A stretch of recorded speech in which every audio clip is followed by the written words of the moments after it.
Democratic Party. A party that delivered the largest margin of victory in recent history in 2019 to win this governorship. Hell yes! Hell yes! I'm contractually obligated to mention they've got this great new card that tells you all of the ways that you can help to the party, volunteer to the party, contribute to the party. I don't know that the cover model got paid, but let's give it up for the Fayette County Democratic Party.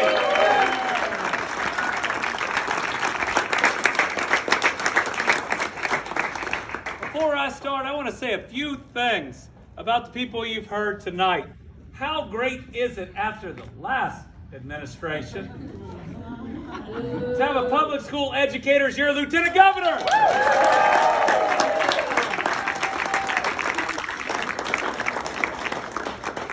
I think about the fact that last year I went to our Secretary of State and said we need to make some changes to help individuals in travel trailers who's been displaced, that a natural disaster has taken everything from them, come and vote.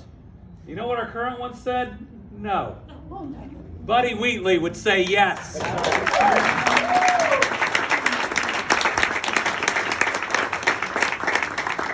can't tell you what it's been like to have a state treasurer that's tried to stop you at every turn, including saying you can't spend $52 million in the West or $13 million in the East that you raised from private donations to try to rebuild those areas. I know that Michael Bowman will always stand with us for what's right. That's right.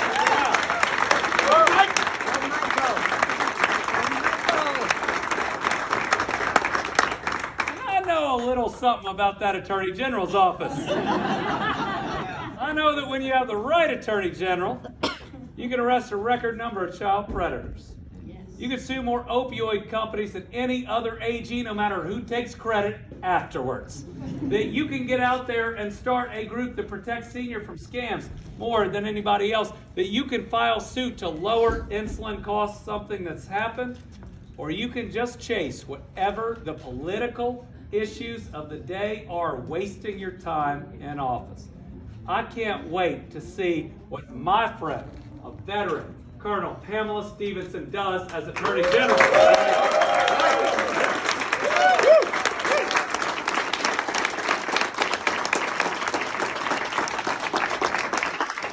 And I want to echo our Lieutenant Governor when she said thank you. Thank you because everything you did in 2019 mattered, everything. When you think about winning by 1.5 votes per precinct, every single dollar, every phone call, as she says, every conversation with a difficult uncle over Thanksgiving, you got to have that conversation before Thanksgiving this year. Everything mattered. And people will say to me, I mean, was it rough winning by a small amount? And I'd say, well, I'd like to have won by more. But in all honesty, it makes me grateful. It makes me truly grateful and thankful for everything that you did. And as we look back, we thought that election was about right versus wrong, and in many ways it was. It was about how we treated people. But it turned out about 4 months later, it was an election about life versus death. So to everybody who worked on that campaign, thank you for saving tens of thousands of lives.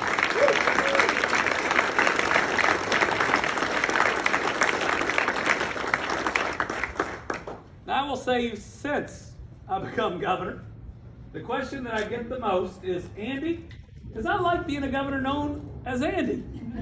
They'll say, Andy, did you have any idea what you were getting into? And I always say the same thing. No, did you?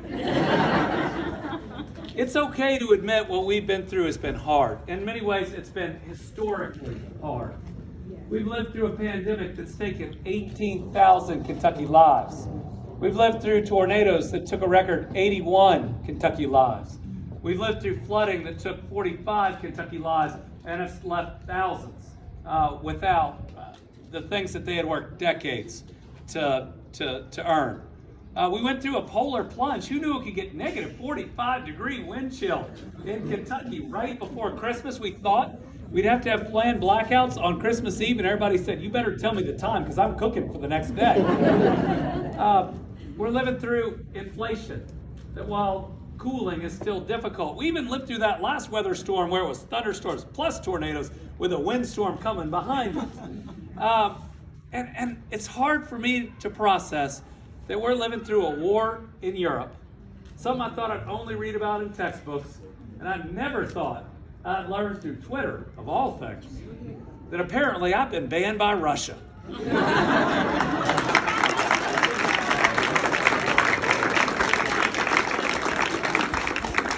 Well, I will wear that as a badge of honor. We know what happens when you don't stand up to a dictator. We know what happens to our world when you don't have the courage to support those that are stopping someone like this. But I gotta say, if they got to me, they're digging really, really deep.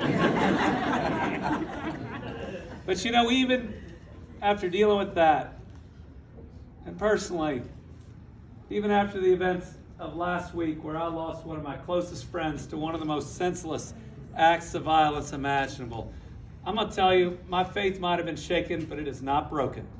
And I believe that these last couple years, thanks to Tommy and everybody's help here, that we are laying the groundwork for a better, more hopeful, more prosperous Commonwealth than any of us could have ever imagined. And it's important even in the darkest of night that we realize that 30th Psalm says, weeping may linger in the evening, but joy comes in the morning. And that when we come together, when we band together, when we help each other through those most difficult moments, we set ourselves up for the good moments to come. Go back to 2021.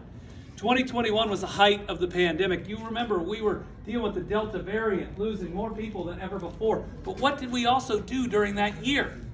We didn't just break, we shattered every economic development record in the books, which means we created more opportunity for the future of this Commonwealth than we have ever seen.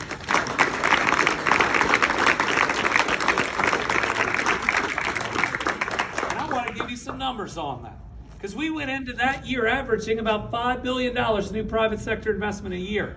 You realize in 2021 we brought in 11.2 new billions of dollars in private sector investment in Kentucky. And we love that because it comes with jobs. You know, we think about jobs as a number. They're not. They bring dignity to an individual. They bring security to a family. And when they're a good job, they bring opportunity to that next generation. So we went into 2021 averaging about 9,000 new Kentucky jobs a year. We brought in a record 18,000 game changers for individuals and families that year. And let me tell you, we haven't slowed down. Because while 2021 was our best year for economic development, 2022 was our second best. $10.5 billion in new investment, 16,500 new jobs. What it means is that we are in the midst right now of creating more opportunity in the future where we can be the generations that change everything for those that come after us. We have a chance to be the group that turns the brain drain into a brain gain.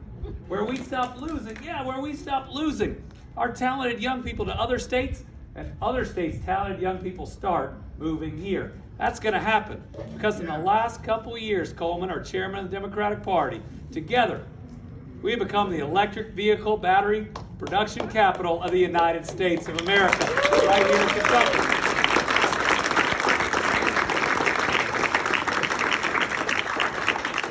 And let me tell you, it felt pretty good when Site Selection Magazine came out and ranked us last year. Us, Kentucky, us. A state people used to look down on. A state people used to view as a flyover state, as number 2 in the entire country in per capita economic development. Number 2, 40 other eight states were looking up to us. How about that?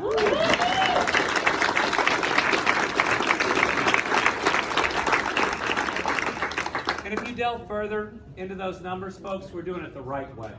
We weren't just number 1 in our region. We were number 3 in what they called micropolitan economic development, which means we're creating more rural jobs than just about any other state. Let me give you one example. That tornado hit some places really hard.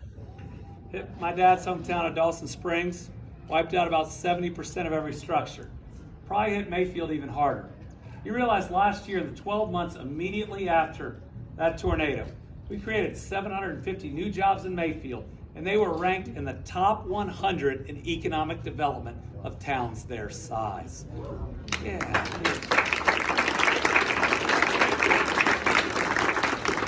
It means that town isn't just going to survive, it's going to thrive. And when we announce Ascend Elements, the largest investment in the history of Western Kentucky, a $1 billion facility that's going to recycle the lithium in our phone batteries and our tablet batteries and put them into automotive batteries so we don't have to rely on China for 1 ounce of lithium.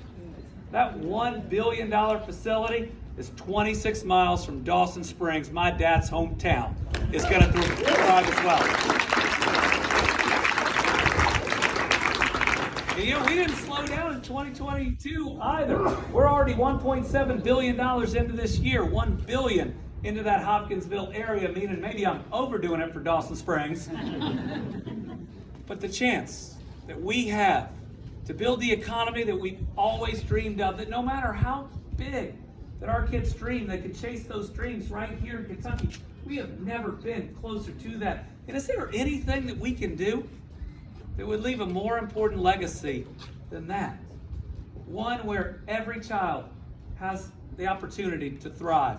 Now, there are a lot of people out there talking about something being a crisis or a challenge that's possibly one of the best opportunities we've ever seen. We are creating so many jobs right now that we have a job for every person who wants it. Think about that.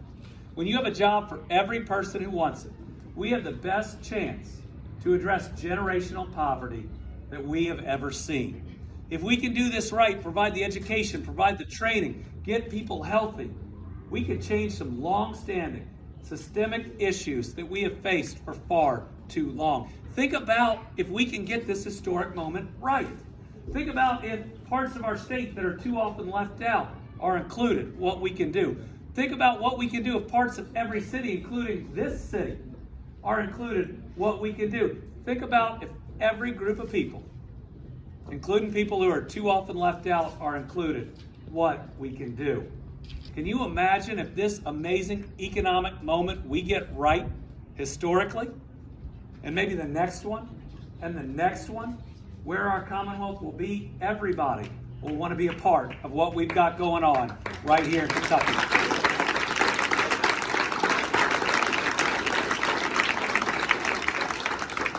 I truly believe, I really do, that these last several years have said that we can do the right thing. We can do the smart thing. We can lead in ways that move our people forward, but do the moral thing as well. I've been guided through some of the toughest times by my faith. My faith teaches me when asked what the most important commandment is, well, it's that we love our God as ourself, and we love our God with everything we have, and we love our neighbor as ourself. What goes right along with that is the parable of the Good Samaritan that says everyone is your neighbor. No ifs, ands, or buts. Amen. It means every child is a child of God no matter what. Yes.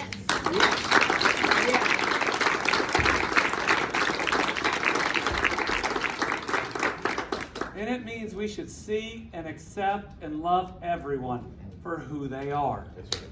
All right.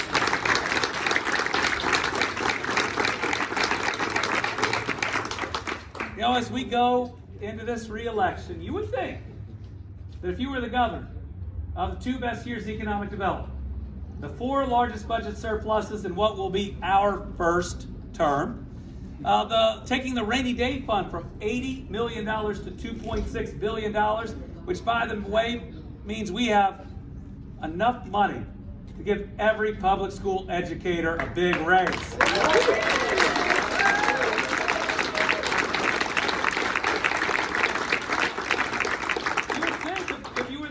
Had the lowest annual unemployment rate, the lowest monthly unemployment rate 4 separate times, including this last month, that maybe this wouldn't be a tough campaign. It's gonna be. That's right. And because of that, we need your help. But I'll let you in on a secret. This is the first election I've ever started ahead. We're gonna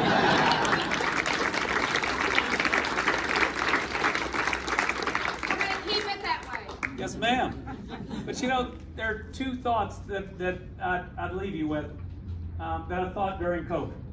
And one, I think I was right, and one, I think I was wrong.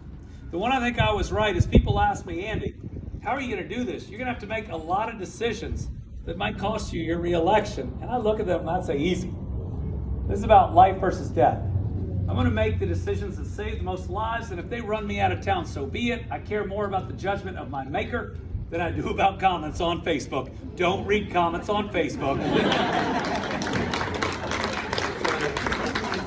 Definitely don't go and now read the comments on my Facebook. But see, don't read them. But the other thing that I said, and folks, I think I was wrong, and Brittany Beshear said, I'm going to take a note, was I said I thought the most important thing I'd ever be called to do was to lead this state through a pandemic. I no longer believe that's true. Because, Lamine, I believe we are sitting at the greatest moment of potential that we've ever seen. A moment to not only leapfrog 10 other states' economies, but to be a top 10 state economy. A chance, if we put our arms around everyone, to truly give everyone a shot at real prosperity. I believe we are living at a moment right now where we can make Kentucky everything we ever dreamed of and leave no one out, include every single person. And that's, I think, perhaps the highest calling that you can be called for, to make that better world for your kids and everyone else's. So we need your help. Listen, we don't know who we're going to be up against in the general election.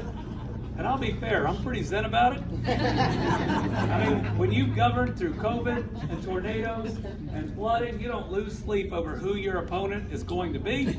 And they seem pretty busy with each other right now, don't they? But regardless of who it's going to be, both in my election and up and down this ticket, we need your very best. We are fighting for nothing less than the future of our Commonwealth and the best chance in my lifetime to move it forward, not a little bit, but a whole lot.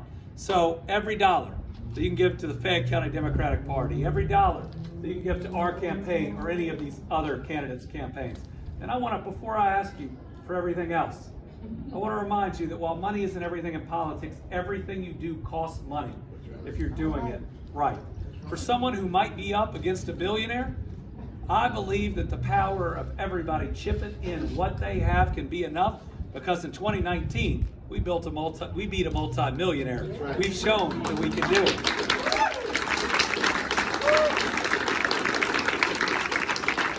And after that, you thought we ran a big field campaign last time for the entire ticket. You're going to see the largest one you have ever seen.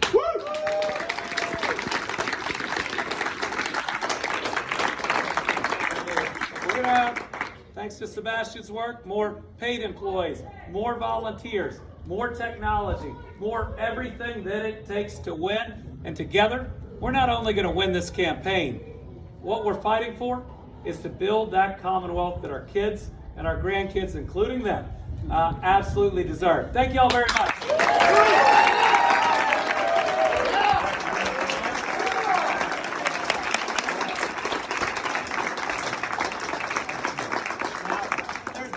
Talk tonight about how it's hard to follow people.